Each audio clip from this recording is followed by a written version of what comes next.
আজকে 3 থেকে 4 লক্ষ লোক কিন্তু মামলায় পলাতক এবং নিরীহ লোক জেলে। আমাদের সাথে একজন লোক খুব পরিচিত, আমাদের বন্ধু বান্ধব, উনি বিচারপতি। উনি, আমি বললাম কি, কথায় কথায় জিজ্ঞাসা করলাম যে আপনার আমার এলাকা লোক এক দেশ ধরে নিয়ে যাচ্ছে, থানায় নিয়ে কিছু কিছু যে বকশিশ দিতে পারে সে ছাড়া পায়, আর নাহলে তারা জেলে ওই যে মাদক আইনের মামলা ঢোকাই দিচ্ছে। তার আর কোনো সিজিএস চিফ মেট্রোপলিটন ওখানে কোনো বেল নাই, ডিস্ট্রিক্ট জাজের ওখানে বেল নাই, হাইকোর্টে একটা দুটো বেঞ্চ আছে, তাও বেল হচ্ছে না।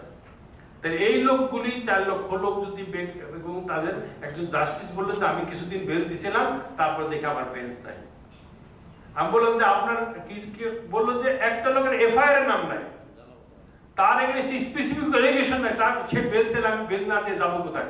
আমি বেল দিছি, এটা আমার বেঞ্চ নাই। তো এখানে সুব্রতদা আছে, আমার ম্যাডাম আছেন, ওনারা এইসব উত্তর দিবেন, কারণ ওনারা কোর্টে যান। এইটা যদি হয় ন্যায় বিচারের প্রতীক, তাহলে দেশ কিভাবে আগাবে, অর্থনীতি আগাবে? আর এই যে মেহেরিনদের মতো জিনিয়াস মেয়েদেরকে আমরা দেশে আসতে বলবো কেন? আমার ছেলেকে আমি কিভাবে রাখতে পারবো দেশে? তাহলে দেশের যদি মেধা না থাকে, তাহলে দেশটাকে এগিয়ে নেবে কারা?